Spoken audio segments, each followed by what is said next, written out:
Amigas y amigos, muy buenas tardes.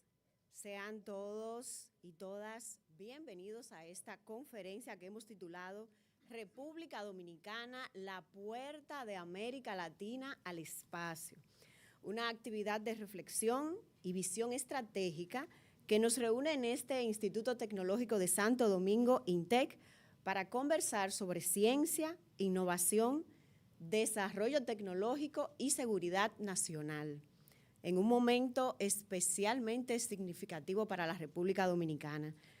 Reciban entonces un cordial saludo en nombre del INTEC, de la Dirección Nacional de Inteligencia y de la empresa estadounidense Launch on Demand, LOD Holdings, entidades que unen esfuerzos en esta jornada para propiciar un diálogo de alto nivel sobre las oportunidades que representa para nuestro país su inserción en la economía espacial. Ayer, en la tarde, se discutía sobre esta iniciativa en el Palacio Nacional y a poco cerca, 24 horas después, pues ya lo estamos conversando acá en el INTEC. Permítanme saludar de manera especial la presencia entre nosotros de Chahira Nasir, quien es la vicerrectora académica del INTEC. De igual manera, nos acompaña Luis Soto, director de la Dirección Nacional de Investigación DNI. Con nosotros también Burton Catlett, quien es el director ejecutivo de la empresa Launch on Demand.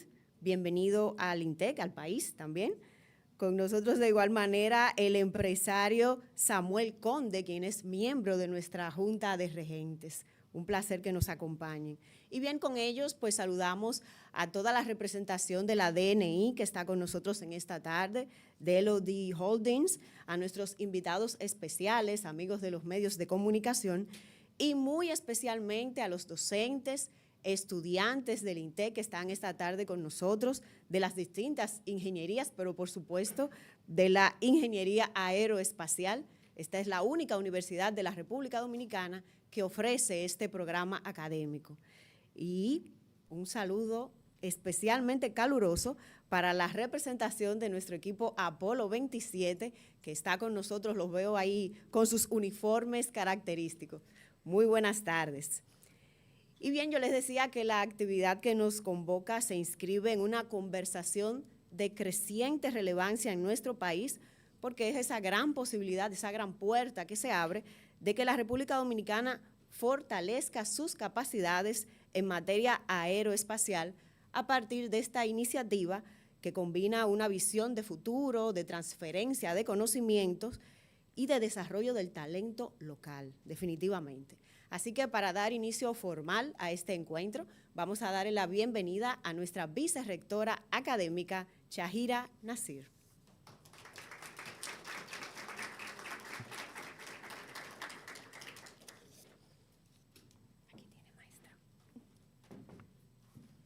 Gracias.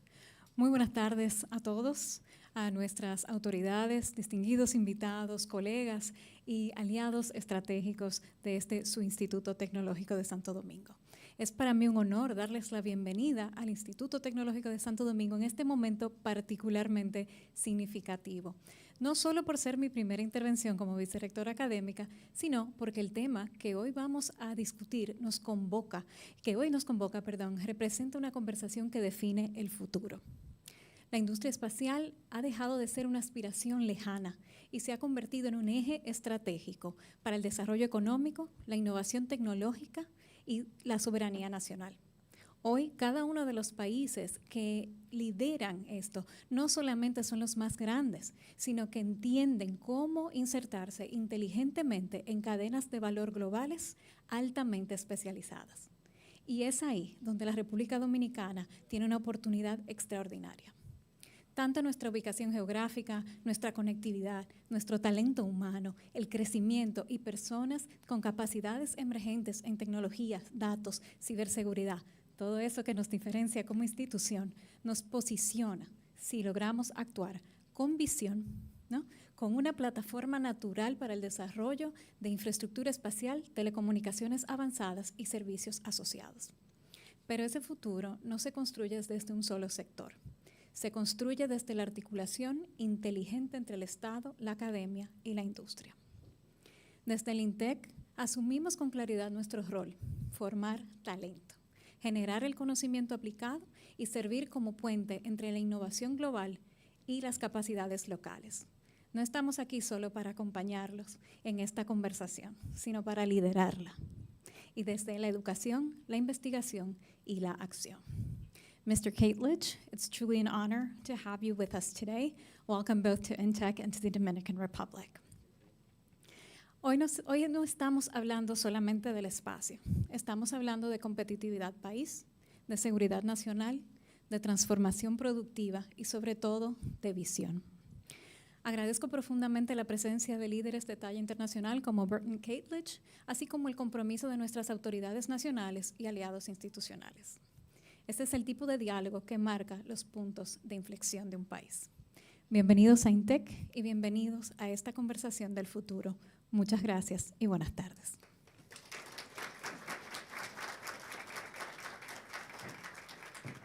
Muchísimas gracias a nuestra vicerrectora académica, Shahira Nasir, por sus palabras de bienvenida institucional.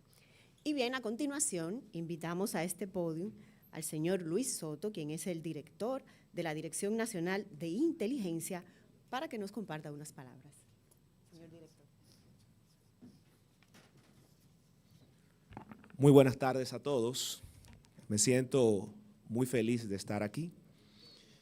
Agradezco a la vicerrectora académica de esta universidad, la doctora Shahira Nasir, a mi buen amigo, el coronel Burton Catledge, que se encuentra aquí, ejecutivo, CEO de Launch on Demand, también al ingeniero Armando Díaz, de la Dirección Nacional de Inteligencia, a don Samuel Conde, un directo amigo de mucho tiempo, y también extiendo un cordial saludo a todos ustedes, los estudiantes que están con nosotros, y a los amigos que también vinieron a acompañarnos este día.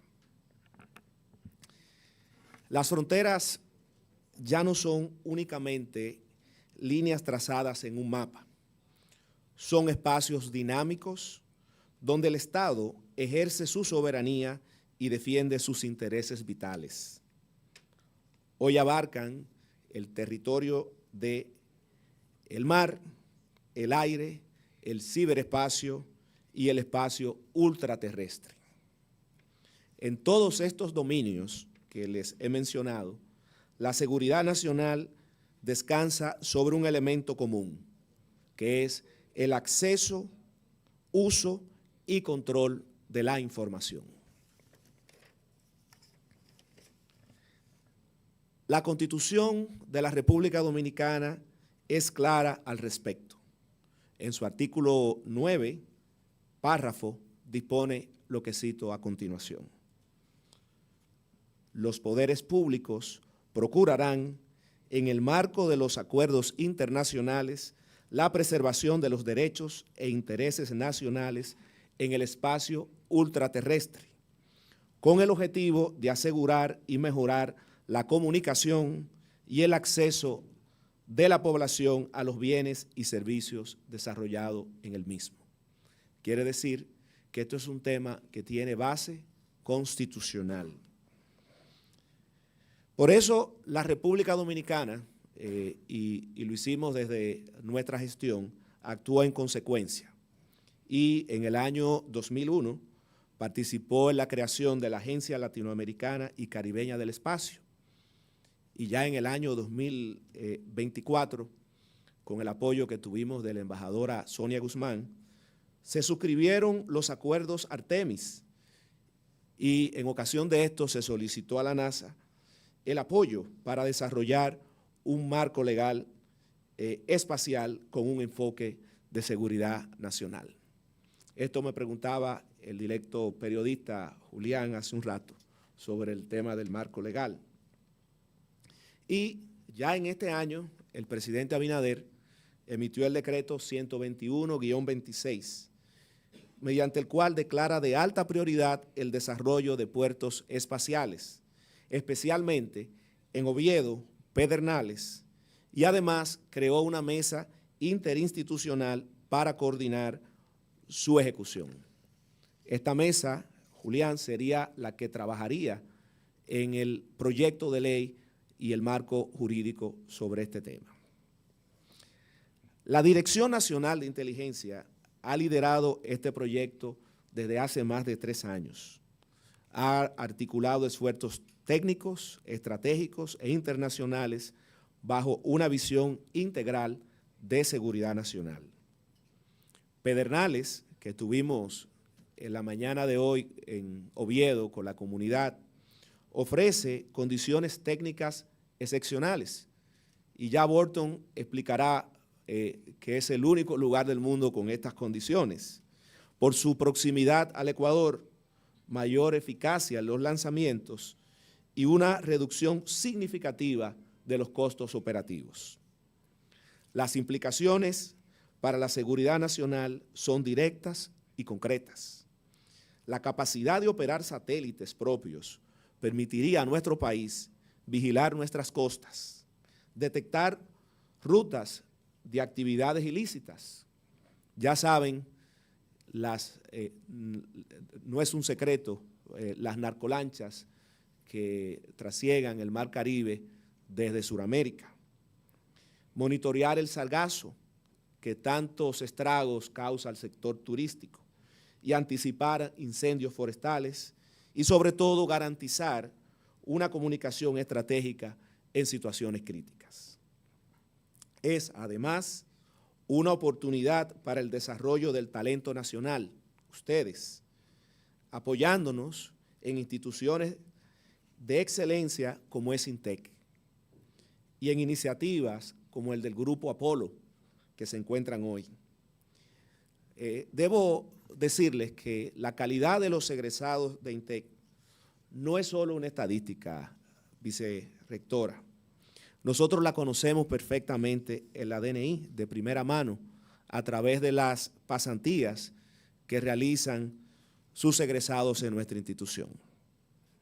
Finalmente, quiero agregar que en un entorno geopolítico como el que vivimos, el acceso al espacio depende de alianzas estratégicas. Y la República Dominicana, en este sentido, se ha alineado con los Estados Unidos de América y se integra a su ecosistema espacial y se proyecta desde el Caribe con una presencia activa en esta nueva frontera de soberanía que les he comentado. Por ese motivo, desde el punto de vista de la Dirección Nacional de Inteligencia, el puerto espacial Pedernales o de Oviedo constituye un activo estratégico de seguridad nacional. Muchas gracias.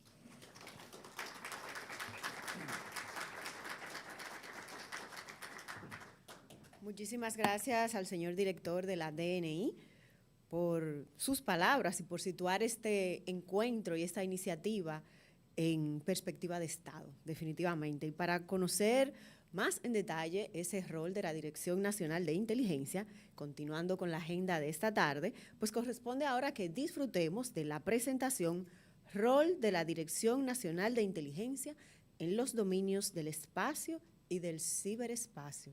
Qué título tan atractivo, ¿verdad que sí? Que estará a cargo del ingeniero Armando Díaz, quien es el encargado de delitos informáticos de la DNI. Adelante.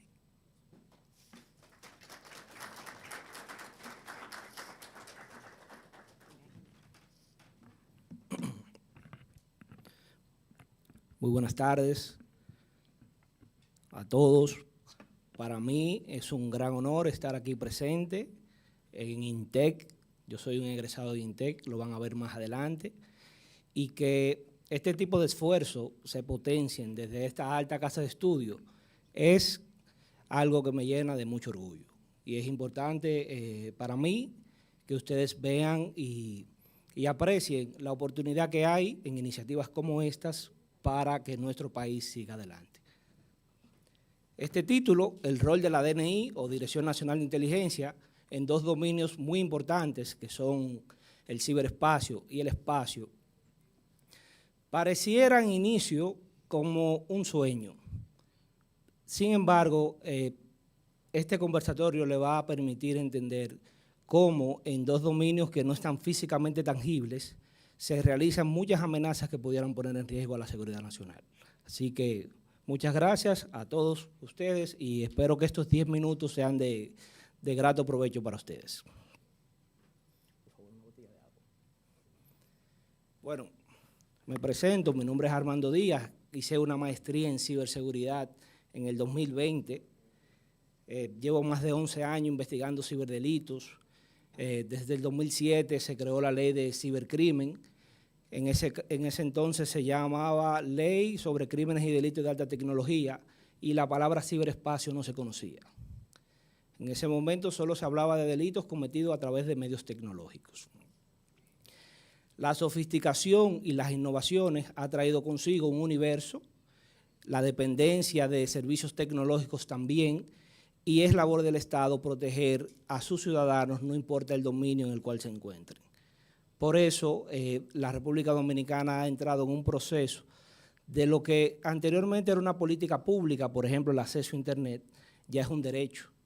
Debemos tener acceso a Internet y obviamente también debemos asegurar a esos cibernautas que se encuentran allí.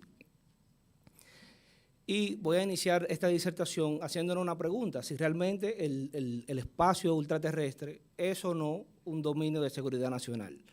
¿Y cómo nos damos cuenta? Vamos a sacarlo, vamos a hacer el ejercicio de que qué haríamos sin el espacio ultraterrestre hoy en día. Hay una dependencia directa de muchos servicios esenciales que dependen de los artefactos que se encuentran en el espacio ultraterrestre. Y en este caso, los satélites.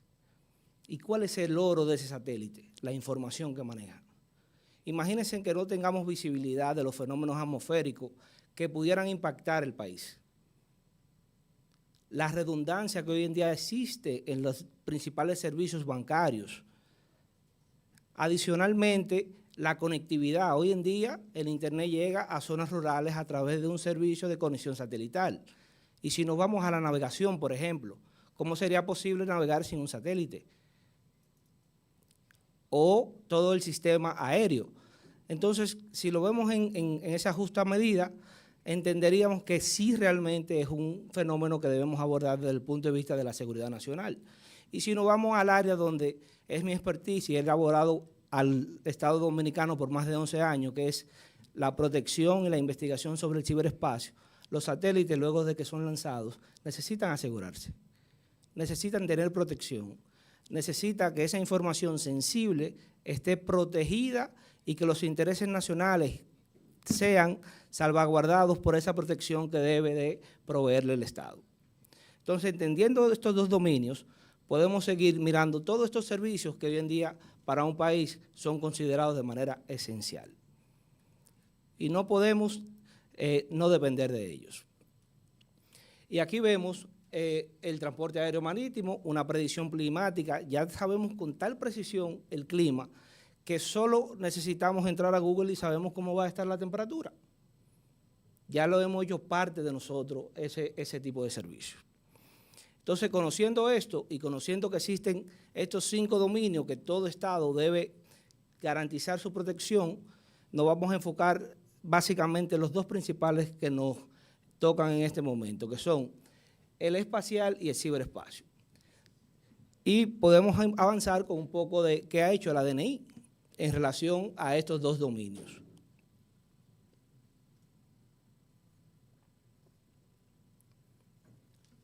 Les comentaba que desde 2007 hay una ley, que es la ley 5307, que crea la División de Investigaciones de Delitos Informáticos y que yo tengo el honor de presidir desde hace 3 años. Esa ley faculta a la DNI a investigar todos los crímenes y delitos que afecten las instituciones de gobierno, a los ministros y al señor presidente de la República. Todas esas amenazas que pudieran poner en riesgo esos servicios, le toca a la DNI a través de la DIDI investigarlo. Es en el año 2026 que se crea la ley de inteligencia que crea la Dirección Nacional de Inteligencia, antiguamente el Departamento Nacional de Investigaciones. Y es allí donde comienza a regirse todo el sistema de inteligencia.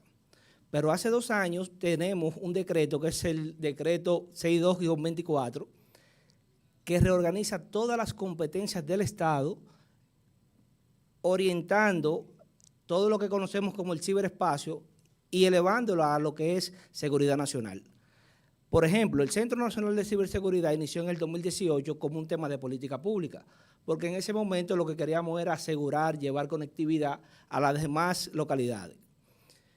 Tenemos la experiencia, por ejemplo, el caso de Costa Rica, que un evento cibernético declaró un estado de emergencia en un país. Nosotros, antecediendo, preveyendo cualquier tipo de amenaza, levantamos, redirigimos los esfuerzos a que esto, que es un asunto ya de seguridad nacional, sea visto en la República Dominicana de ese modo. Y, por consiguiente, las competencias del Centro Nacional de Ciberseguridad pasaron a la Dirección Nacional de Inteligencia. Y no nos quedamos hasta ahí. Pensando en la protección de la información como un activo crítico, ese mismo decreto crea el Instituto Criptológico Nacional con el objetivo central de proteger la información sensible del Estado. En adición de crear una lista de vendedores de confianza de cara a nosotros conocer tecnologías que estén en el mercado que no tengan vulnerabilidades conocidas y que puedan poner en riesgo lo que conocemos como los activos críticos estatales. Entonces, esos son los esfuerzos que ha hecho la DNI de cara a proteger la información sensible. ¿Y de quién es esa información sensible? De todos los dominicanos, que juntas representan los intereses de un país.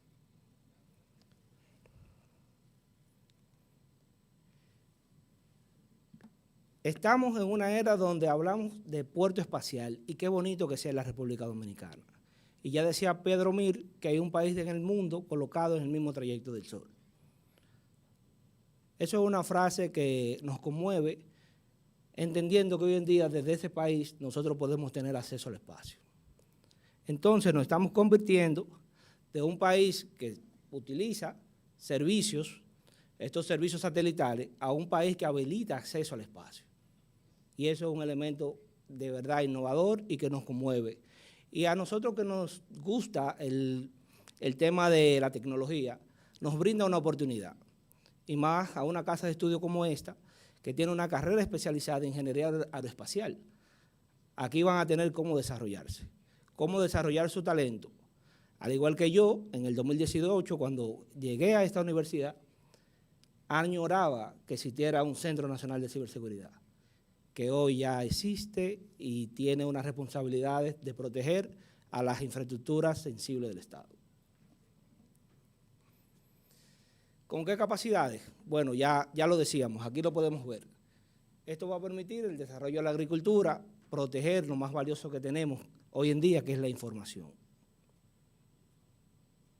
Tienen un acceso, el espacio ultraterrestre ahora mismo es un dominio que está colonizándose por las grandes potencias. Nosotros nos vamos a colocar en un nivel de poder y ya Bolton se encargará de describir eso mucho mejor. Pero nos vamos a colocar en un país en el desarrollo ya. Por último, ¿por qué no soñar? ¿Por qué no tener nuestra propia agencia espacial? Eso es algo que realmente es una visión y una visión que se puede soñar y podemos lograr nuestros sueños.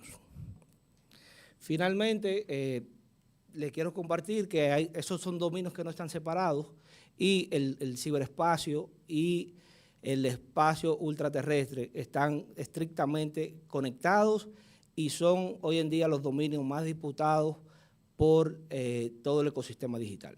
Así que muchas gracias y agradezco la oportunidad de estar aquí en mi nueva casa a todos ustedes.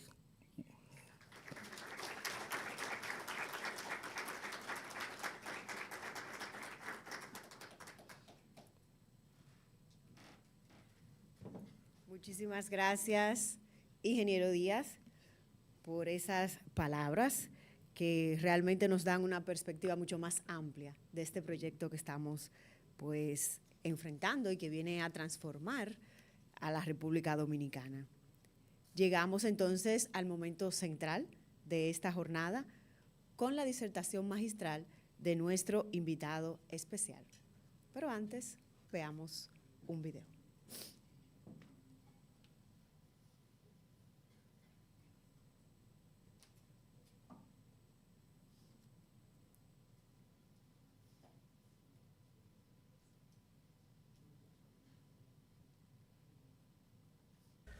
the exploration of space will go ahead, whether we join in it or not. And it is one of the great adventures of all time. La República Dominicana continúa posicionándose como un destino confiable para las inversiones tecnológicas más avanzadas del mundo.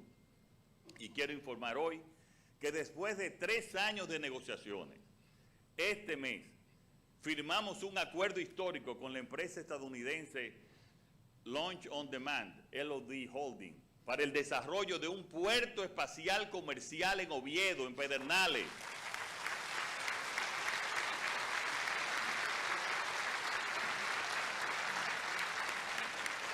Why, some say, the moon? Why choose this as our goal? And they may well ask, why climb the highest mountain? Why, 35 years ago, fly the Atlantic? Why does Rice play Texas? We choose to go to the moon. We choose to go to the moon.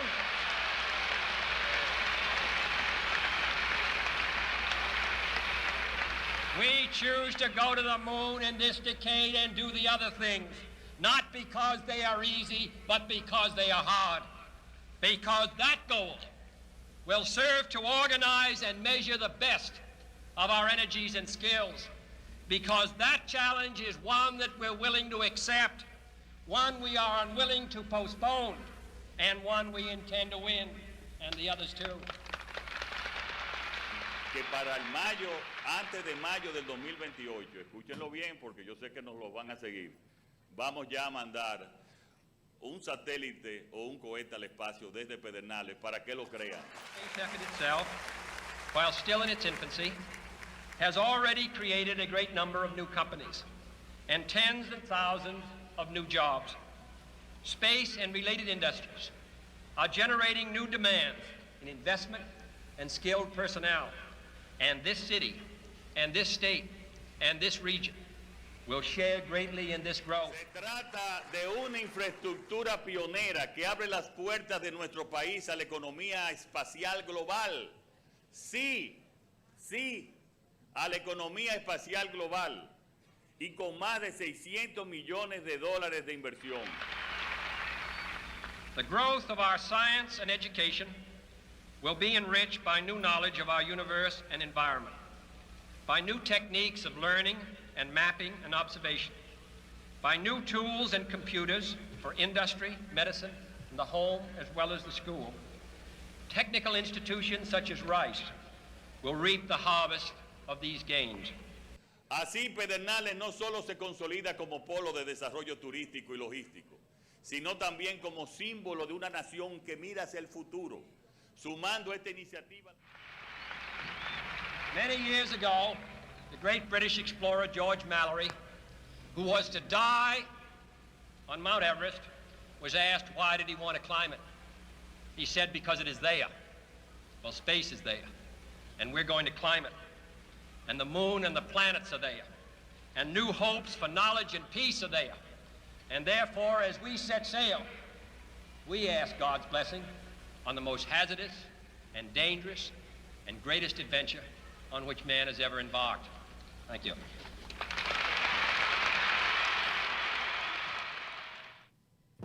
Muy bien, y en ese tono nos complace presentar en esta tarde al señor Burton Catledge, quien es el director ejecutivo de Launch on Demand, LOC Holdings, compañía aeroespacial que tiene su sede en la Florida.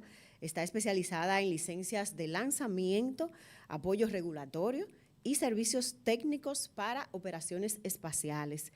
La empresa ha realizado ya estudios de viabilidad técnica para el desarrollo de un puerto espacial comercial en Oviedo, como anunciara el presidente de la República Dominicana. Es propicio recordarles en este momento que la conferencia del señor Catledge será totalmente en inglés, por lo que les preaviso colocarse sus audífonos en caso de necesitarlos para la traducción simultánea. Si alguien no los tiene, pues los tenemos disponibles en la mesa de recepción. El señor Catledge cuenta con 18 años de experiencia en lanzamiento, adquisición, estrategia, finanzas y seguridad orbital. Antes de fundar Launch on Demand, fue comandante del Grupo de Operaciones 45 de la Fuerza Aérea de los Estados Unidos, con operaciones en Patrick Air Force Base, Cabo Cañaveral y el Centro Espacial Kennedy, lo que respalda una trayectoria de alto nivel en el ámbito aeroespacial. Con nosotros, Burton Cartridge. Recibámoslo con un fuerte aplauso.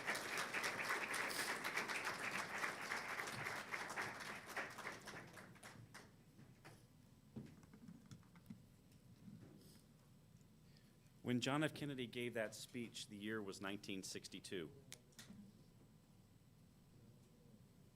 I can't hear the translation, so I don't know what he's done. Excuse me.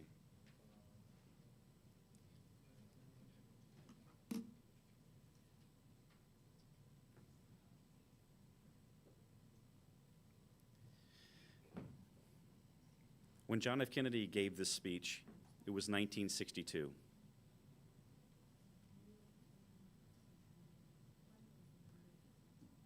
At that time, there was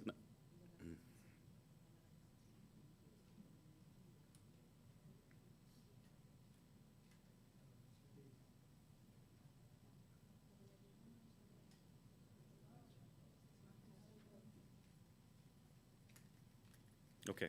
I just don't.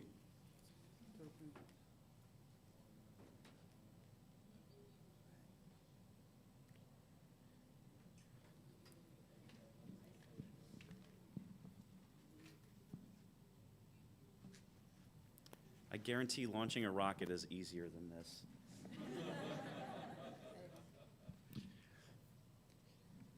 When John F. Kennedy gave that speech in 1962, there was no Saturn V that had been built or launched. That wouldn't happen till 1967, so 5 years after he gave that speech. We wouldn't land on the moon until 1969. Think about that. He gave his country, just like a president Abinadar gave his country an edict, that they're going to do this. And he explained in very clear terms why. It's our destiny. It's our destiny to explore. It's our destiny to try and push beyond what we know is normal bounds. It turns out students tend to be the biggest cheerleaders for innovation. I will tell you that I have not been to the Dominican Republic very often, but in the last week I've had conversations with your president, President Abinadar,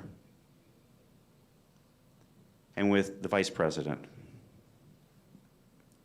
She didn't ask me about the rockets. He didn't ask me about the ecological impacts or the finances. He was worried, or he is thinking about you. And I told them both, that's where the focus needs to be. Rockets don't launch themselves, people launch rockets. You can have all of the hardware you want, you can have all of the money you want, but if you don't have the human talent that wants to push beyond the bounds, you'll be grounded. You'll stay here on Earth. And you'll join the millions and millions and millions of other people in countries that just won a space program. So it's my distinct honor and pleasure to announce that the Dominican Republic will now be known as Latin America's gateway to space. What we are proposing here will be a first of its kind, that is true. But it's not the first time we've done this. We're gonna go through some of the team that we have that is here to help you, and when I say you, I'm specifically looking at the students, to help you be successful. We're gonna give you the tools, we're gonna give you the training, we're gonna give you the experiences that maybe you haven't had yet. So Launch on Demand Holdings is gonna build a spaceport, but Dominicans are gonna get us to space. And when I say Dominicans, I mean people just like you. I have one simple job, to convince you that that is gonna happen in the next couple years. Next slide.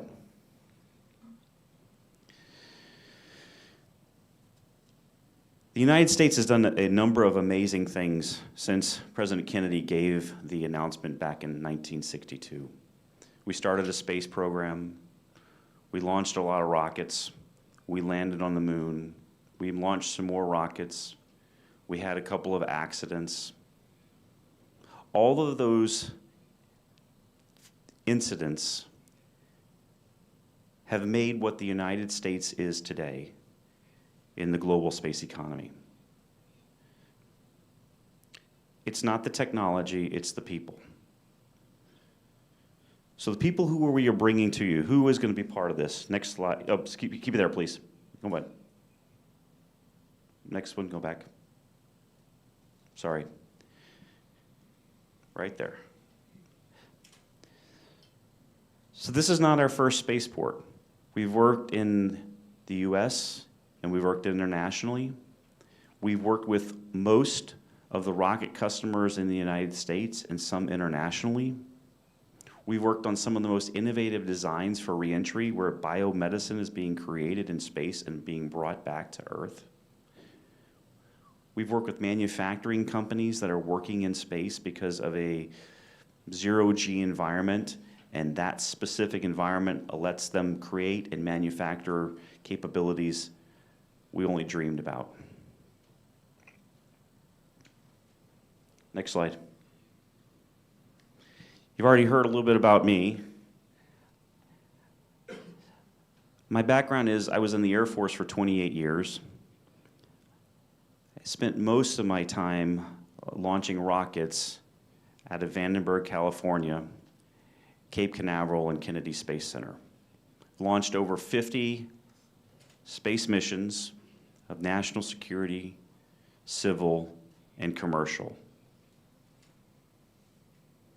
The experience that we bring is unique. In addition to that, we have to have people who understand organization, who understand how all the pieces get put together. And I will tell you in a few minutes, launching the rocket is hard. We used to call it a million miracles that come together all at once. But getting there, getting to that day, was always the most challenging. As the commander and the colonel of all the launches, my easiest day of the week was launch day. The worst day of the week was the day before launch day. Okay? These are problems, big problems, that need to have people who think creatively, that are not afraid to roll their sleeves up, aren't afraid to learn, make mistakes.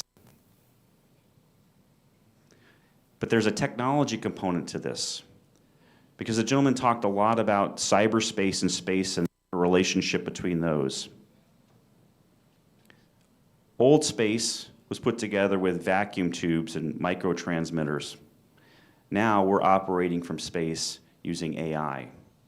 The applications we've been able to develop in the last 6 months in space, phenomenal. Elon Musk filed a license to launch 1 million AI data centers in space to leverage the solar energy in order to train these AI models. Following up, there was 2 or 3 people, maybe you've heard of one of them, Jeff Bezos, who's also filed licenses for data centers. And there's about 5 or 6 other companies right now that are leveraging outer space in order to deliver information. And in our case, that information is directly tied to AI. And we know that if you're not learning AI now, you're going to be left in the past. But also we have to have people that understand how do you take an old medium, like aviation, and move it over to space. Turns out aviation has a lot of parallels. They're not completely parallels, but a lot of parallels between what we're operating in space. Safety being the predominant one. I will tell you that nothing is more important to launch on demand or the development of the spaceport than public safety. We will maintain the US regulations for launch, reentry, spaceport, environment, At no point and no time do we intend or will we allow to be part of anything that hazards the public. And I'll say that's important because a lot of those experiences that we're bringing to you, that you will then be on console for, where lessons in some cases cost people their lives. And we don't want to have that happen again. So we're bringing you this experience. Next slide.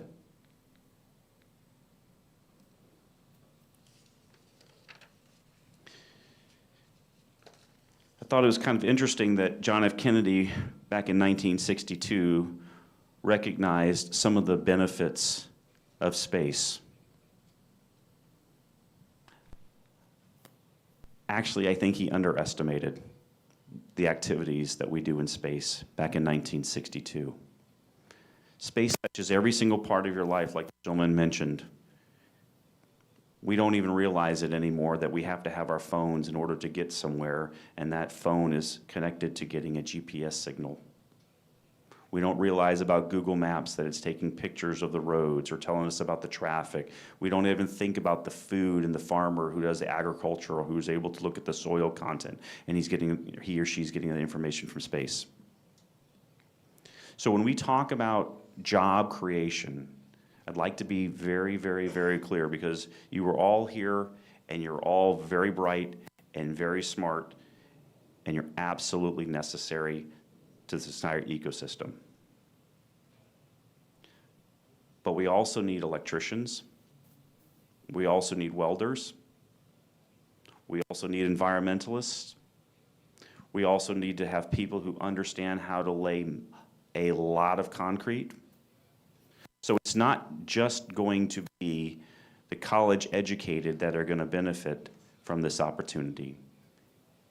This is a transformative project that's going to change not just Pedernales, but the entire Dominican Republic. And because it's so transformative, there's only a few examples that we can point to give you an idea of what this means. In Cape Canaveral, there are 17,000 jobs that are directly related to the commercial space industry. I live right outside of Cape Canaveral, and we do not have an INTEC, which means we have to bring people from all over the world in order to come for one of those 17,000 jobs. The other part is because we don't have a university, when people learn hard lessons sometimes, we have to go back into the educational system and teach that. That doesn't happen. We've been operating since 2018, and it is very common to have people moving from job to job to job working for different rocket customers, and that is a signal that we do not have enough people in the commercial space. I've been all over the world talking about space, and I haven't found any place in the world that has the workforce that you have here. Brownsville, Texas. Incidentally, the architectural engineer that built Brownsville, Texas for Starship is the same one that will be building the spaceport in Pedernales. Brownsville, Texas, the most audacious rocket ever created, employs anywhere between 2,000 to 4,000. But the beaches are better in the Dominican Republic. You've always been known as a place for a tourist destination, and good news, you'll continue to be known as a tourist destination. But instead of the beaches and the resorts, people will come here to get to space. There are companies such as Virgin Galactic, Blue Origin, companies in Europe that are designed specifically for space tourism. The International Space Station will be decommissioned in the next 2 years, and there are already 5 or 6 programs designed to produce habitats on orbit. How are they going to get there?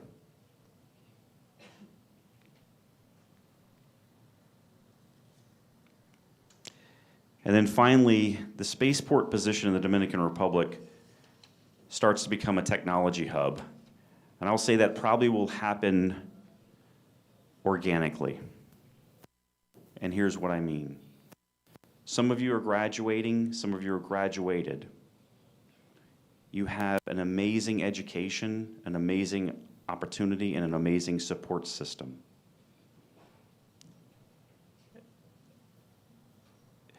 Most of you will start your own companies. Most of you will start, if you start in space, will start a space company.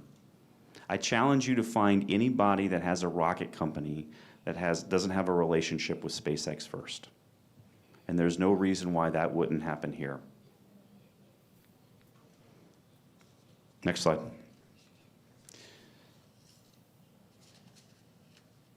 When I said that John F. Kennedy underestimated how we were going to use space, I think this is one of the examples.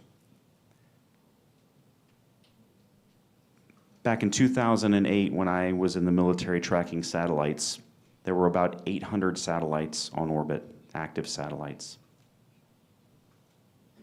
And it's continued to grow and grow and grow.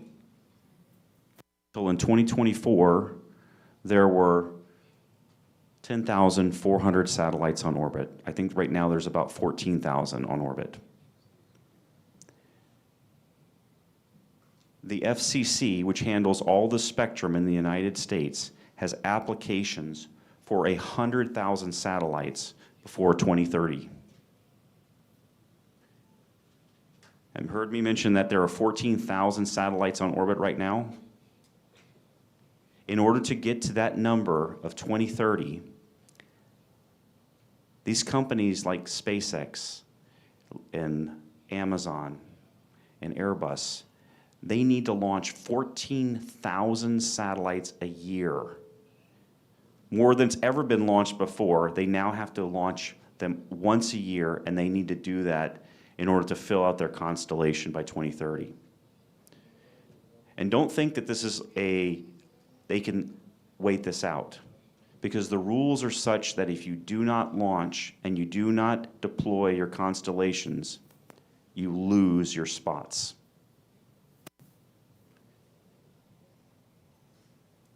There is a huge pent-up demand for satellites on orbit. And right now, about 97% of all launches come from either Cape Canaveral and Kennedy Space Center, which is one place really, and Vandenberg. And they were built in the 60s. They were built to support the space shuttle, and they were built to support national security. We intend for this spaceport to be a commercial spaceport that is complementary to what's going on in the United States. Director Soto talked about the relationship between the United States and the Dominican Republic and the great friends they are. The U.S. needs the Dominican Republic to be successful, and the Dominican Republic needs the U.S. to be successful. And this is a perfect example of how the two countries work together to create a space economy. Next slide. So why here? I feel kind of silly talking about orbital mechanics with some of you, I have to admit. Did that get translated? Nobody laughed, okay. All right. Funnier and faster.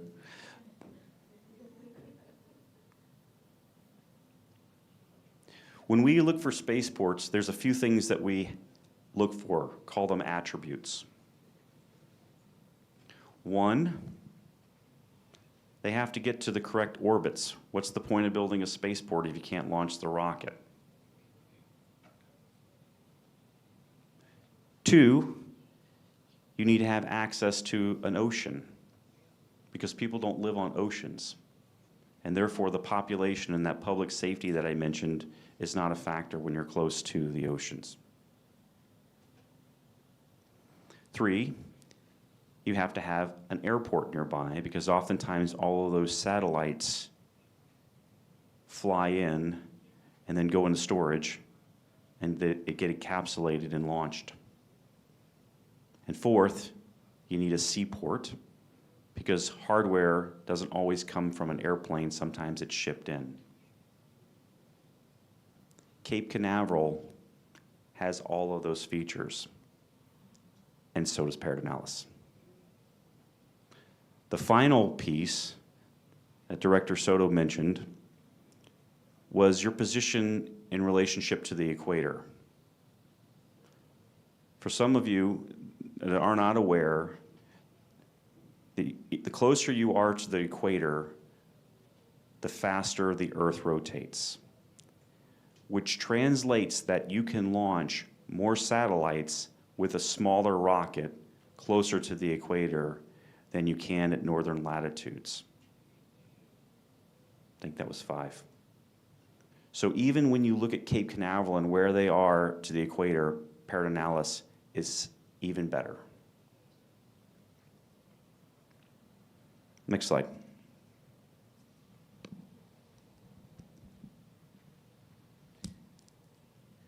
Excuse me for a second.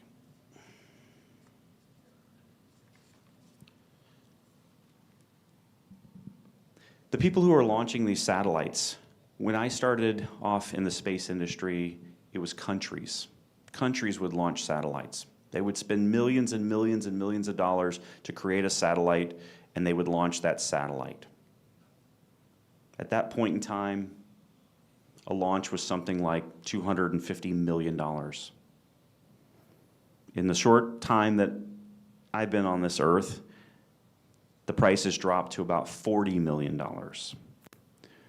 We have companies that you haven't heard of yet that are shooting for $5 million to get to space.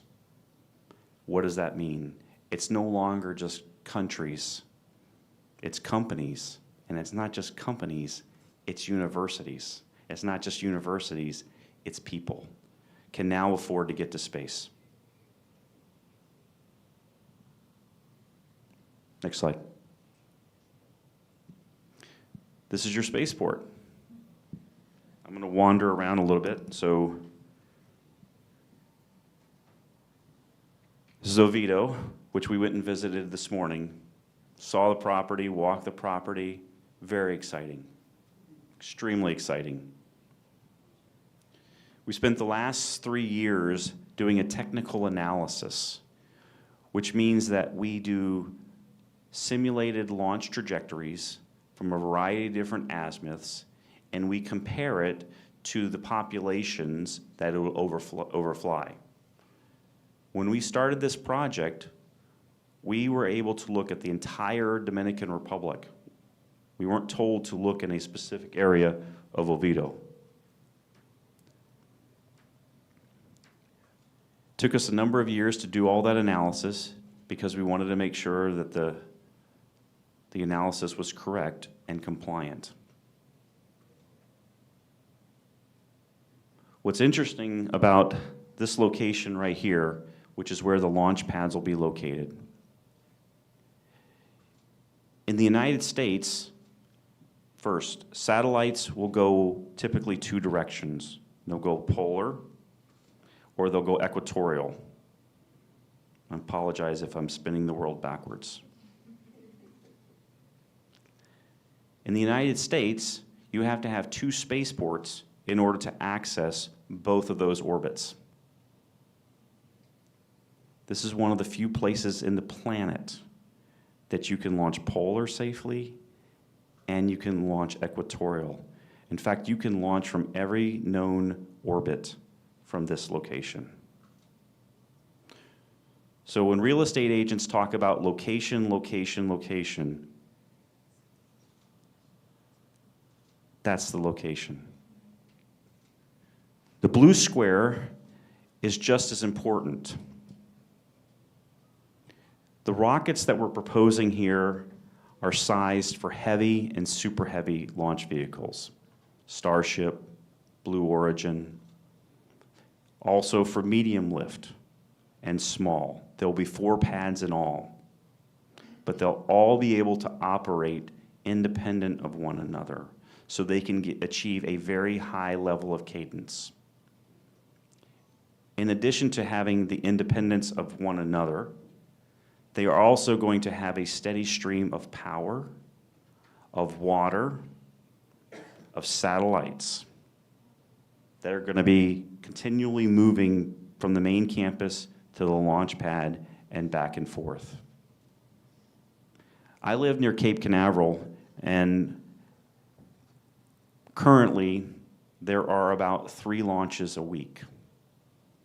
I envision you'll have a launch a day very soon. Next slide. This is what it's going to look like.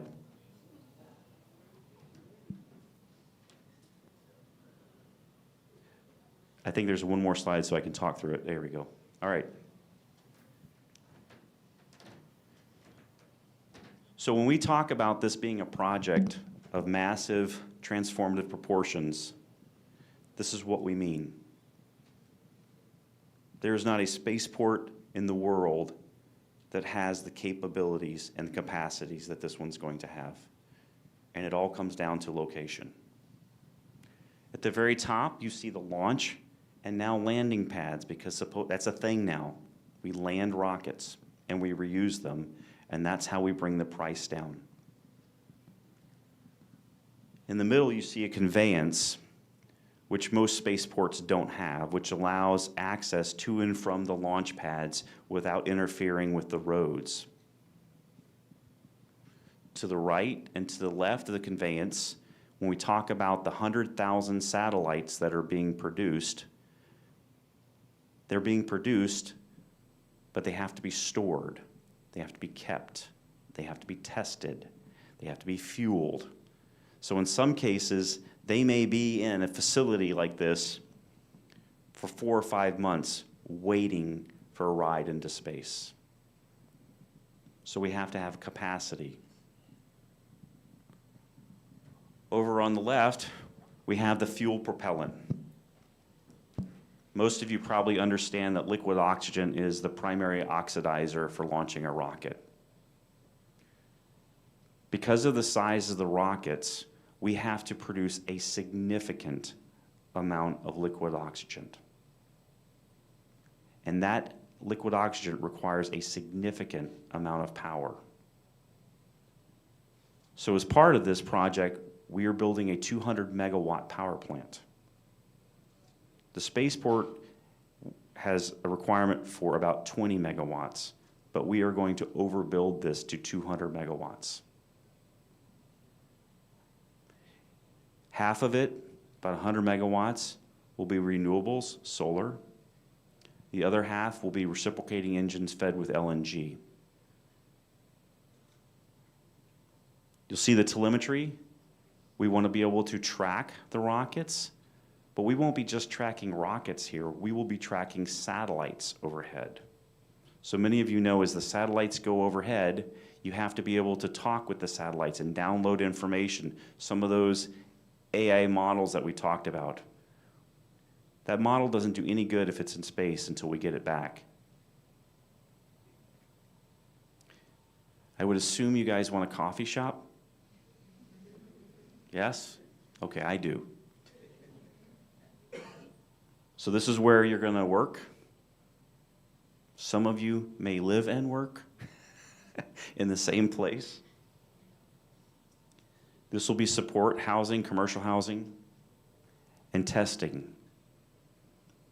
I think you'll appreciate this, but I will tell you one other, because of the audience.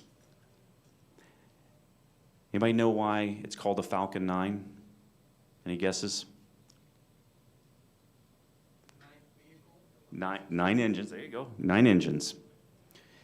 Every single one of those engines has to be tested before they are brought together and tested once again and launched. So if you have a Falcon 9 that's launching every day, and that Falcon 9 has 9 engines on it, you have to do an awful lot of engine testing. And so you will have an enormous engine testing facility where you will see some of the state-of-the-art rocket engines. Right up here. You'll see it. Next slide. So how does this all work together?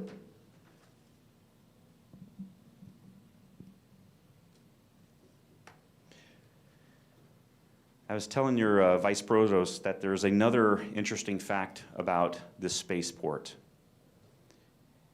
Every other spaceport in the world is heavily subsidized by the federal governments where they operate. This will be the first 100% commercial spaceport.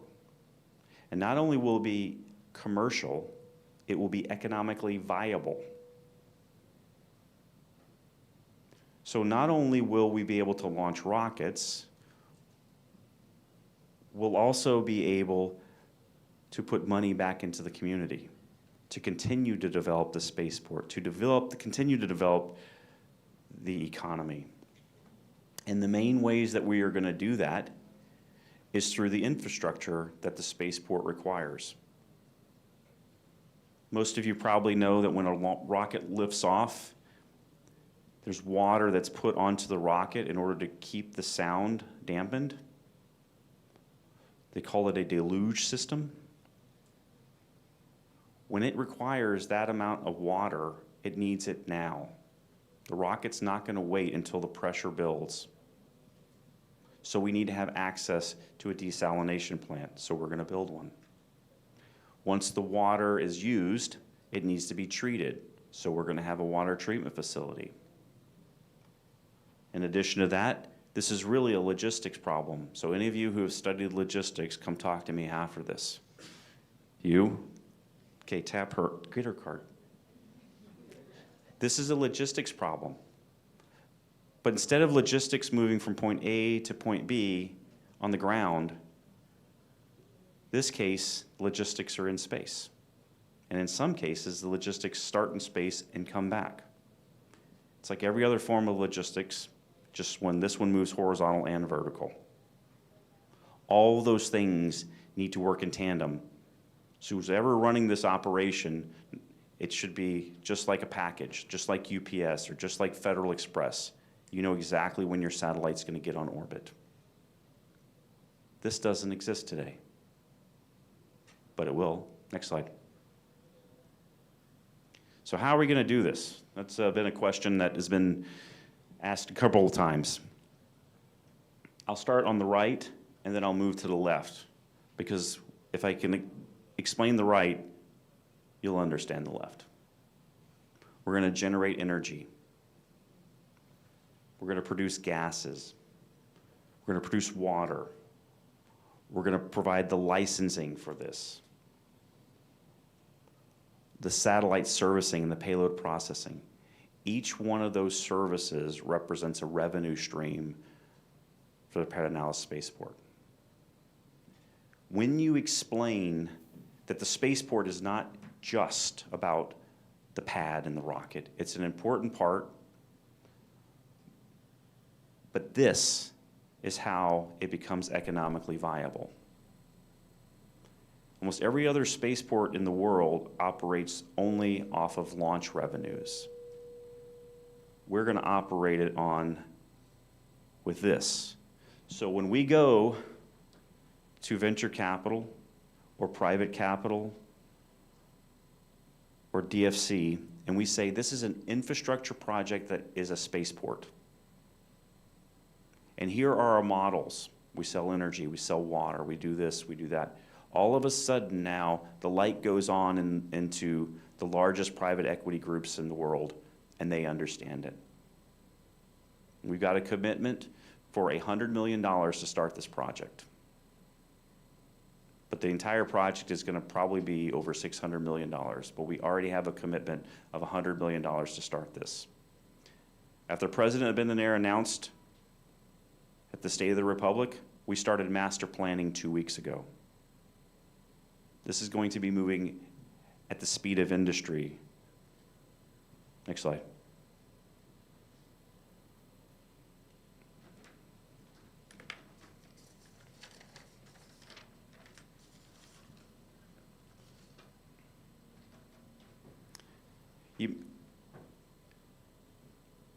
I don't want to, the technology is fantastic.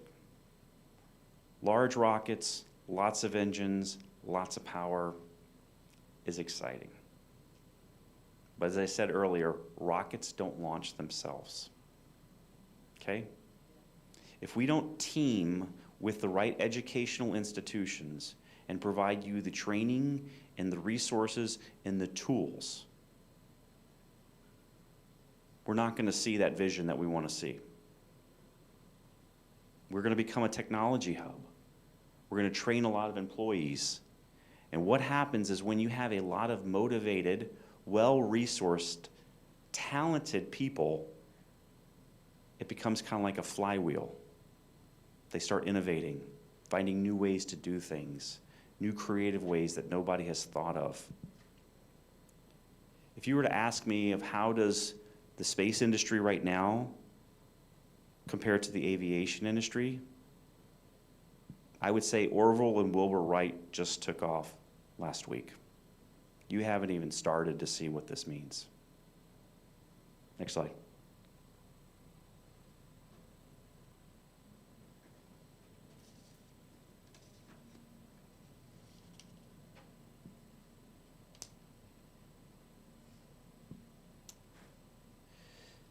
So one thing I wanted to talk a little bit about was the environment and how that affects the environment.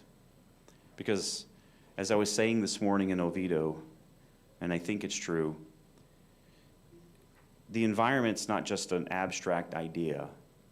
An abstract represents your culture. And when you disrespect someone's culture, you're no longer welcome there. I will tell you that of all the spaceports that we have worked on, the most in-depth piece of the entire licensing is the environmental piece. Is how are we going to minimize the impact into the environment? How are we going to reduce the sound? How are we going to take care of the native species? Just as an observation, most spaceports are co-located with a national wildlife refuge. In fact, Cape Canaveral has 17 federally endangered species in Cape Canaveral. Vandenberg has something very similar, and Boca Chica does as well. The reason why is because of the keep-out zones that we put along the pads, where people cannot build, there cannot be any construction, there cannot be any development. So it keeps the public safe, which is what we want, but at the same time, it gives the habitat an undisturbed place to live. So in fact, it doesn't hurt the environment, it in many ways helps the environment. But that doesn't mean we take it for granted. Next slide. We talked a lot about the energy, and we'll talk a little bit more about that. Next slide. Oop, go back one. Forward. When we started talking about this idea, we said, is this even possible? 3 years ago, can we do this? And like many things in innovation, you take a step forward. You evaluate where you are, and then you take the next step forward, and then you take the next step forward, and then you take the next step forward, until all of a sudden you're on a stage talking to some pretty incredible students, letting them know that very soon this is where you'll be working. Our team is humbled and honored to be part of this group, to be part of this in a partnership with you. Our hearts have been touched so many ways in the last 2 weeks since the announcement. We've received over 50 resumes from Dominicans all over the world. That's incredible. And these are not just, these are some incredible individuals that go to universities like INTEC or go to MIT who have said, I want to be part of this program because they catch the vision. So the only thing that I'm going to ask, the only thing that I'm going to bring forward and I'm asking for you is, you have to be a believer in this. You have to see this as your future. You have to pursue it, just like John F. Kennedy said at the very beginning. Why are you going to do it? Because it's there. That's our nature. We're going to explore. We're going to innovate. We're going to succeed. And I have no doubt that very soon you, this group, many of these group are going to be sitting on consoles, operating rocket engines, taking selfies in front of rockets that just landed. And Lisa and I and the rest of the team will be just glad to be part of that. So thank you very much for this time. And I would love to answer any questions you may have about the project, space, anything.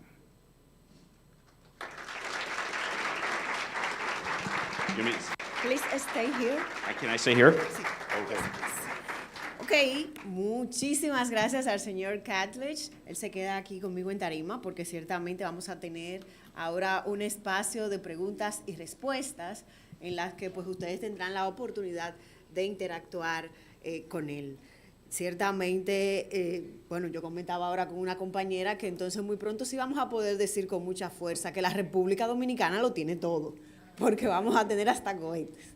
Qué bien, qué bien. Entonces, por favor, aquellas personas que tengan alguna pregunta, le vamos a pedir, por favor, que indiquen su nombre, la carrera o la institución que representan, de manera que podamos pues tener un intercambio mucho más cercano. Tengo a alguien con un micrófono allá atrás, tengo aquí adelante, ¿cierto, caballero? Muy bien. Y el señor aquí, muy bien. Hi, so first off, just wanted to say that personally, I really felt like I connected with your delivery of your presentation, so thank you so much. Second, I'm part of the Apollo team, so we're here because we really want to support you and the project and all. And my little question is that actually, from the Apollo team, which is an engineering project, we have 2 business majors. So we just wanted to know, first, we are willing to get involved, and second, where to send our resume. Okay. Yeah, we're 3 here. So let me tell you something. My beautiful wife here, she is an elementary educator. Okay? I'm not an engineer. Okay? The reason why I'm telling you that is everything that I'm telling you can be learned. Yes, it takes work. Yes, it takes time, but it can be learned. And one of the things that I really want to impress upon you is you should not be intimidated by this subject. Yes, it's a little complicated. Yes, it requires some explanation.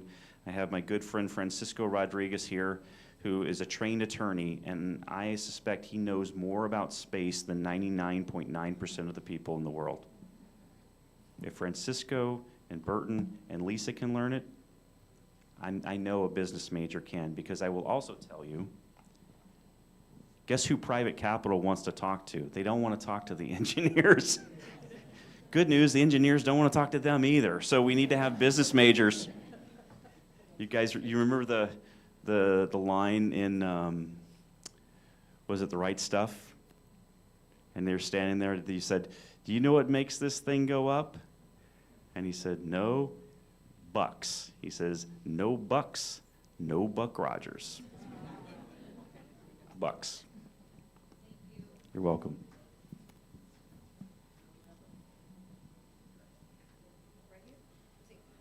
Okay. Hello. My name is Samuel Conde. I'm an entrepreneur. I've had a 50-year career. I've developed projects. I've had vision. I have an associate that said there's no shortage of vision. He's never seen that. Or not shortage. There's not an overabundance of vision. So yes, significant things can be done. I've done the earth ports, the marine ports, and I think this is an interesting idea. So cutting to the chase, I have a key question, because I am a project developer. You mentioned you have $100 million committed. Yes. Can you divulge the nature of the source? No.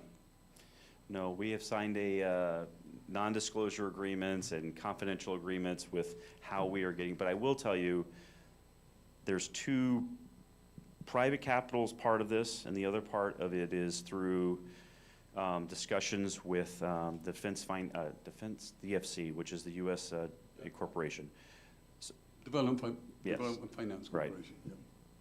Yeah. But that's about as much as I can say about the financing at this point. And do you anticipate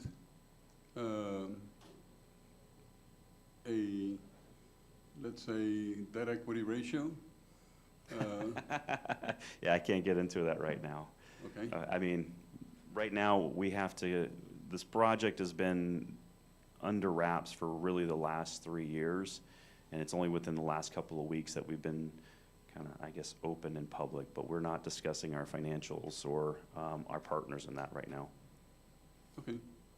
Are you looking for partners? Same question to Bucks. Talk to her. Okay? Where's Bucks? There you go. Everybody needs a call sign. I think I just pictures. So who's Bucks? No, that's Bucks in the back. Raise your hand, Bucks. No Bucks, no Buck Rogers. Where's your hand? Okay, there we go. This is the boss right here. She's right there in the blue shirt. Okay. Thank you. Thank you. Please. Hello, here. There we are. How you doing? First, thank you for coming here. I'm very aligned to your line of the project. But I have some questions. First, this project gonna be design and manufacture, or only for manufacture rockets? So, great question. And I know you have a second one, and I'll answer the first one, and I appreciate that. Do you remember the part that I talked about where you could get to the different orbits from that location? The way that it works right now is there's usually a design facility. In some cases it's in Alabama, and in some cases it's in California, and in some cases it's in Florida. And the reason why it's in those locations is because those are the areas in which they intend to launch. So if you centralize your launch location and you can go to all of the orbits that we know of, then you centralize all of your design and all of your manufacturing in the same place. A lot of in fact, we've already been approached by one rocket company that wants to come here and do its manufacturing here. I'll also tell you that every rocket is always in design. Okay, this is this is cultural, not Dominican cultural, U.S. cultural, but it helps you understand the space industry a little bit clearer. Most of the big names in space, Elon Musk, Jeff Bezos, Eric Schmidt, Google, Bill Gates. What do they all have in common? How do they get their start? Software. What do you know about software? Iterate, iterate, iterate, go fast, go fast, go fast, learn, go fast. They've taken that same philosophy from Silicon Valley, and now we're applying it to rockets. So when it was very common for the rocket companies to make design changes, and then we would only find out about it maybe a week later. So yes, manufacturing, design always. What was your second question? Okay, and the other question is, in the whole manufacturing side, we are going to take in mind selling some parts to another enterprise, or all the manufacturing is for only launch for us? So there's two parts to that answer. One of them is I'll go with the rocket side. I think initially most of the manufacturing for the rocket side will come in probably from the United States. But from the satellite side, it makes sense that you would want to do your manufacturing in a place that you're going to be launching. It doesn't mean that eventually you won't also be manufacturing rockets, but there's a lot more satellites than there are rocket companies. So initially, I think you're going to be bringing in the rockets, maybe manufacturing a little bit, but as people come here and they tell their friends, I think people will see the opportunity here and say, why would I want to be anywhere else? Thank you. You're welcome. Yes, Good sir. afternoon. Hi. My name is Manuel Rillon. I do a science outreach communicator working for International Astronomy Union. I first want to thank you for this initiative. I can only imagine the impact in the mind of young kids and young people seeing one rocket launch every day from their backyard, from their school. This could have a very positive impact in the mind of our people in the future. It sounds very nice, it sounds very beautiful, but there are some questions that are related to the logistical challenges that we will face according to what you have told us here. For example, at the early stages of the platforms, you say that maybe you in the FOCO project will be moving the elements from one place to another in the roads. Those interventions in the field that have to be the proper road for the truck, the proper environment for everything to work perfectly, for the vibrations to be low, for the launch to be low risky. What is the time of window time that we will get that ready? Because from that speech that you show us of Kennedy in '62, more than 8 years passes before the first launch of we went to the moon. Sure. So you are saying that we will be launching a rocket in 2 years. Yes. I really hope you could do that because it will make my work a lot easier. I want to change the mind of the people to pursue big things. And seeing a launch from our country could help, but how is this possible? We don't have regulations. We don't have a law status in the Congress. We don't have, there is a lot of human resource preparing for that field here, but this is not enough. I mean, is this just only, are we trying to selling some smoke to people, or this is achievable? Thank you. Yeah, so I'll start with the regulatory piece first, and I'll give you a comparison. The United States right now has arguably the most robust. Sorry, and the other question is this platform be available for people, let's say, there are a lot of companies, entrepreneurs going up in Europe and other places of the world. Will be this an open company to launch for everyone, or will just be American and Dominican companies? Because we will have a rock company, you know, right? Okay, thank you. So let me take the regulatory piece first, because this is really important, particularly for a group here. The U.S. has the most robust regulatory launch environment in the world because it prioritizes public safety. We've had a couple of different iterations of the regulation. We are operating on maybe our third now. We're going to take exactly that same launch and reentry and spaceport and environmental regulation that is the U.S., and we are going to apply it to this spaceport. So if somebody can launch from the Dominican spaceport, they can also launch from a U.S. spaceport and vice versa. So that was the first question, what regulatory, and you're absolutely right. But we don't have to write them, we have to tailor them to the Dominican Republic. But actually, that's the easy part. The hard part is this. Within the FAA is where they do the regulations. It's called the Office of Commercial Space. They only have 130 people to regulate that entire industry, and only about half of them are engineers. Okay? They're using very old tools that were developed a while ago, very paper, pencil. AI has not yet become part of this because it's growing.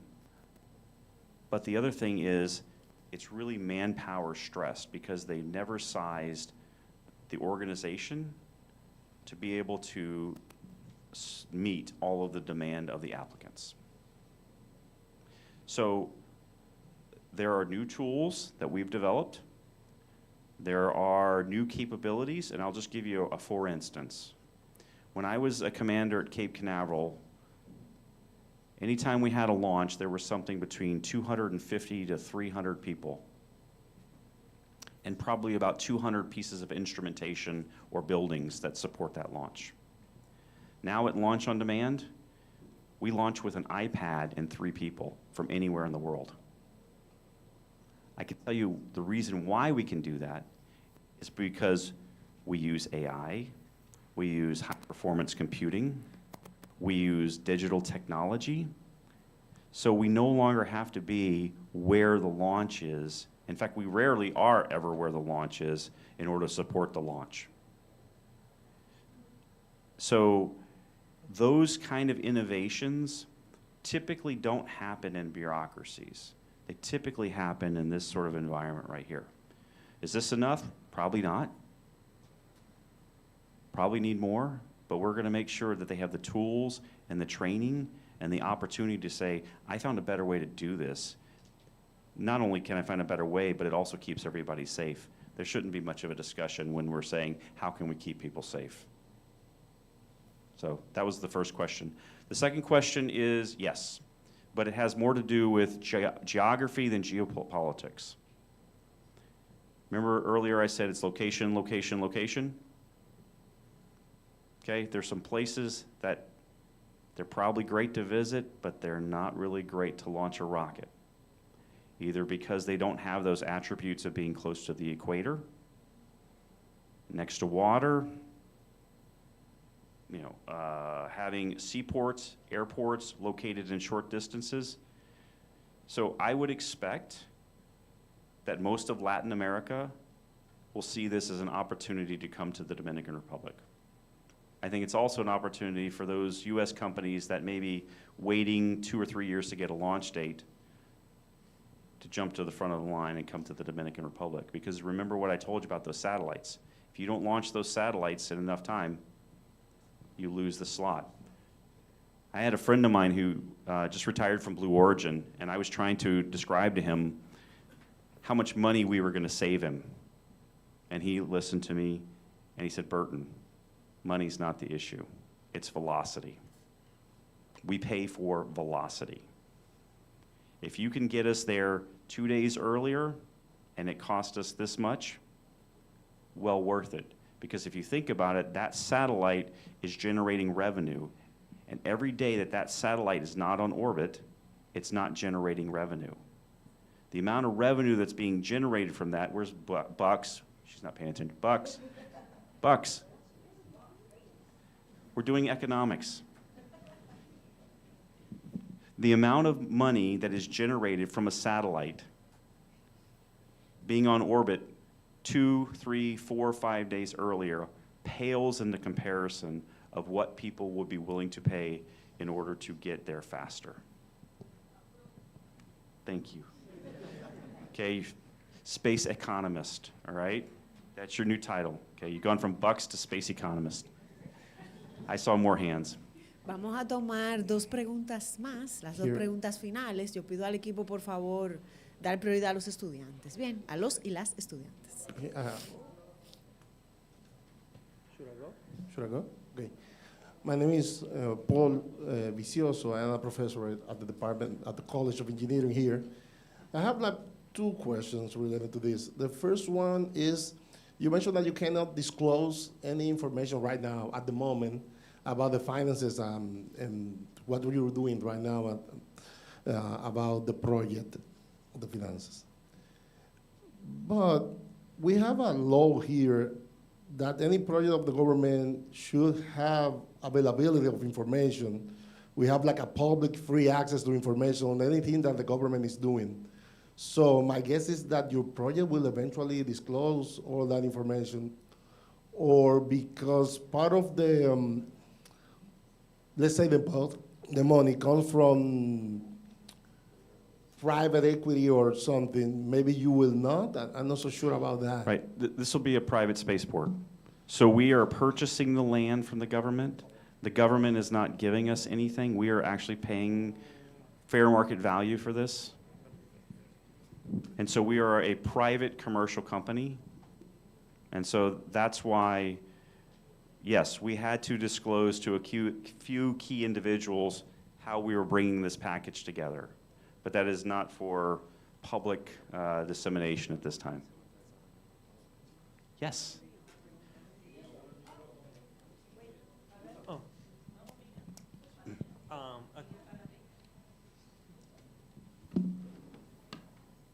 Okay, so first, thank you so much for all this initiative, because space has already been a dream for a lot of us. And this opportunity is extremely exciting. I have two questions. Please. First, this might not be directly related to the spaceport, but do you see that in a foreseeable future we could have some kind of space development agency? Like, for example, it was mentioned that we could develop our own satellites to monitor our resources. Right. And yeah, that's the first one. Okay, can I answer that one first, and then you can answer it? So, I think earlier with Director Soto, he talked about the role of government, okay? And there's absolutely a role for government in this industry, primarily in the regulatory pieces. In some cases, it's the funding piece. But what we're seeing in the United States, and I think it translates, the government typically is the first dollar in until all of a sudden the economic models start building and they kind of start showing that there's a commercial need for this. And at that point in time, the role of maybe not the regulator, but maybe sort of the space agency starts to change. They might be a consumer, is what we're seeing, is they are a consumer of commercial resources. That's the first part, is there has to be an evolution from government to commercial, because commercial has so many more advantages, because if the program's not making money, it usually goes out of business. If a program is not doing well in a government, you may not know about it until 5 or 6 or 10 years or later. So there's sort of a safety valve. So I think it'd be great to have a space agency. But the roles and responsibilities have to be defined for the times you're in, not the times maybe we're in 1960s. The roles have to be very finely understood. This is what we do, this is what the government does, this is how we operate. We operate in the best interests of the entire constituency. I just say that because I'm watching NASA go through different phases right now. And what I can tell, they're birthing pains or growing pains, because we're right in the middle of this divergence between old and new space. You have old space that's existed, and we're standing on the shoulders of giants. I think I saw a picture of your father at NASA. We wouldn't be here without NASA. But the way that it's going right now is the commercial industry is innovating so much faster, has so much more money, and can acquire talent so much faster than the US government. It makes sense to look, as hockey player Wayne Gretzky says, to skate to where the puck is, not to where it's going to be, not where it is. So that's my response to the first question about the space agency. What's the second one? Can you talk a little bit about like a roadmap of the development of the spaceport? Like, when could people start integrating into the Great question. project? And Now. No, I mean, I could tell you exactly where we are. So, 2 weeks ago, we started master planning. Okay, basically laying out everything, finalizing the economic models, making sure that all the I's are dotted and T's are crossed, making sure the delivery of the hardware was based upon our assumptions.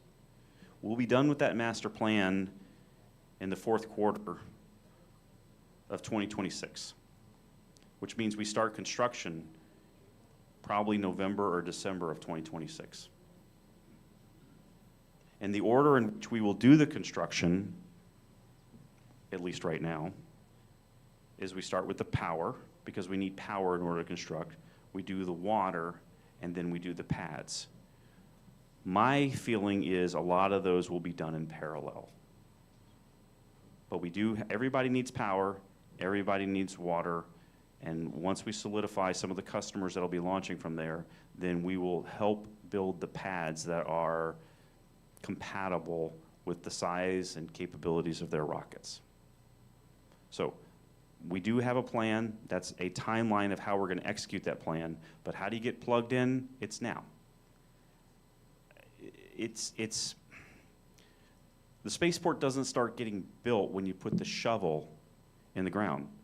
The spaceport starts getting built when you have the idea. I know you have something to add to the spaceport. We probably need it. So don't wait for the shovel to go into the ground to be part of the process. Okay? You're welcome. Yes? Hi. Oh, hi. Sorry, there were two mics. I was like, which one? Okay, go ahead. Oh, so like thank you so much for the presentation. Go ahead, sorry. Thank you so much for the presentation. So I'm also an Apollo 27 member, and I have a degree in biotechnology. So for me, the environment is very important. So are you expecting to have a team that works specifically in that environmental issues? Did you say microbiology? No, biotechnology. Biotechnology, okay, Yeah. got it. So if you are expecting to have a team, and if there are, what are some of that works that are you trying or you will try to develop? And this other question is, as Dominican citizen, what are some of the economic benefits that will have the Dominican Republic in addition to the opportunities of jobs? Okay. Tell me about your major really quick. What did you learn? You said your microelectronics? What was it? Biotechnology. Okay. Does that involve making food? Something like that, but not at all. Okay. Sorry. No. Well, just tell me a few things of courses that you've taken, and I'll be able to explain a little more, because I don't understand microbiology. Okay, so biotechnology is a career that involves on all the ways. Like, for example, we can work in a clinical way, but also in a maritime, in environmental way. For example, now I'm developing scientific research, for example. Okay. Working on labs and that stuff. I got it. Okay, I'll tell you two companies in particular that we have, one we've worked with and one we know about. One of the companies that we've worked with in the past is a space company, but they actually are not. They create pharmaceuticals in space. They launch them on a Falcon 9. They produce the formulary or the medicines, in their case it's HIV medicines, in space, and then bring them back. And the properties, when they create these medicines in space, are different than the properties that they develop when they're getting on Earth. That's one. Another part of this, and it may not be exactly, but we are finding applications in space that we didn't expect. Fiber optics, for instance. Fiber optics are really glass, straight glass that shoots light through it. Well, because when that fiber optics is created on Earth, it has these little imperfections because of gravity, which means it prevents all the light to go through the fiber. But when you create it in a micro-G environment, all those imperfections go away. And so you create more valuable fiber optics. I don't know how this is all going to play out. Everything that you see here on Earth, there probably is an application in space. But I can't tell you all the ones that they're going to be in. But I'm sure that you can have a role in it. So where I have to send a resume? You, okay. Right so there. I will have to contact. So the second one, you asked about the Dominicans and what's the benefit.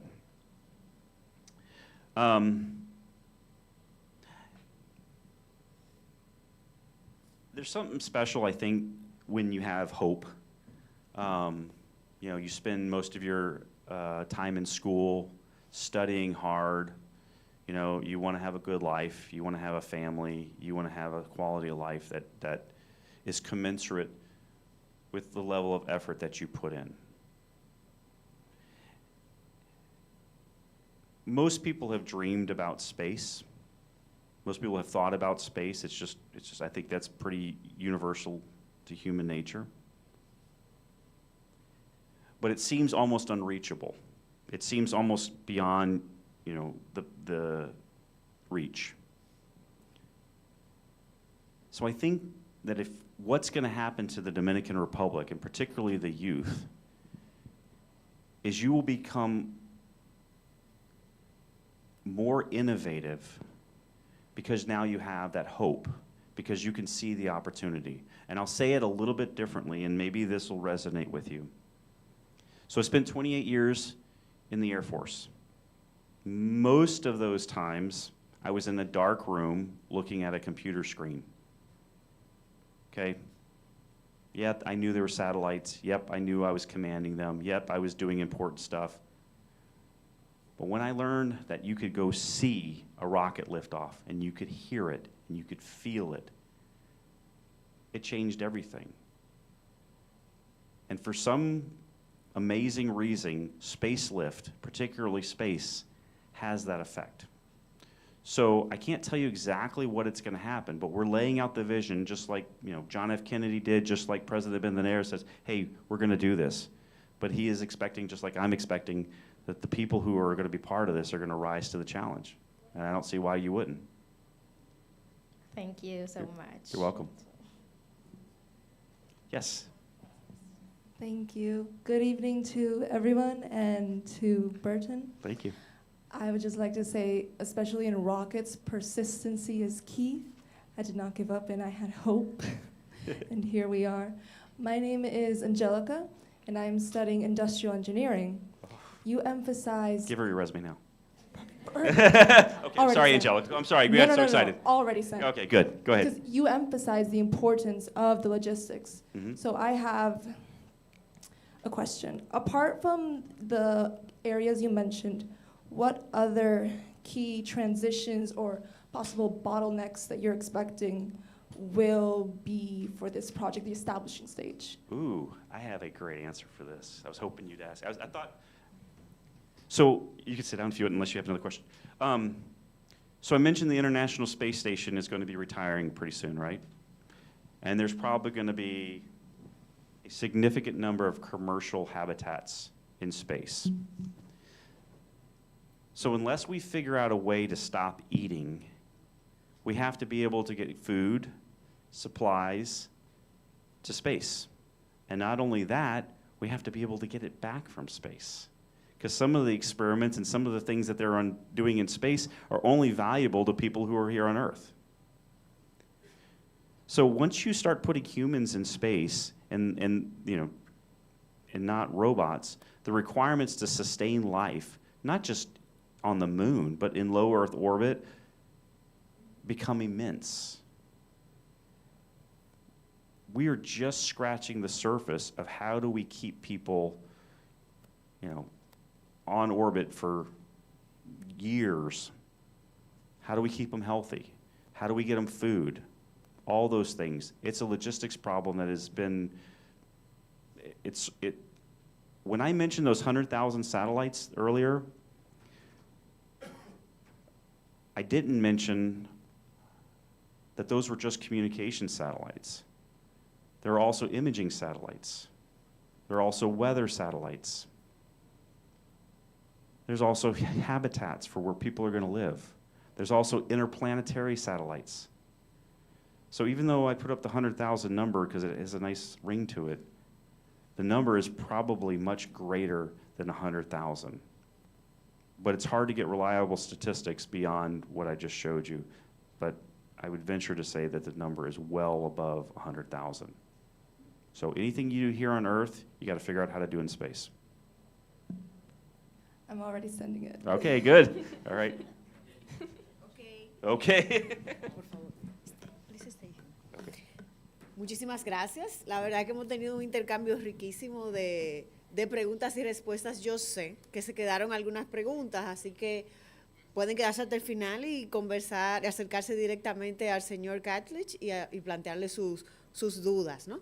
En este momento, a mí me gustaría, por favor, llamar acá al frente al señor Luis Soto, director de la Dirección Nacional de Investigación, así como a nuestra vicerrectora académica, Yahira Nasir, porque lo que está pasando hoy es el inicio de lo que esperamos sea una relación bien larga, y por eso queremos entregarles a ellos, de parte del Instituto Tecnológico de Santo Domingo, un símbolo que es el símbolo de pertenencia a esta universidad.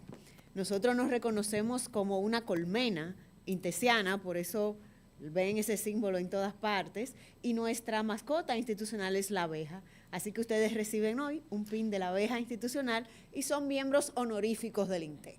¿Qué les parece? Les damos una bienvenida a la colmena.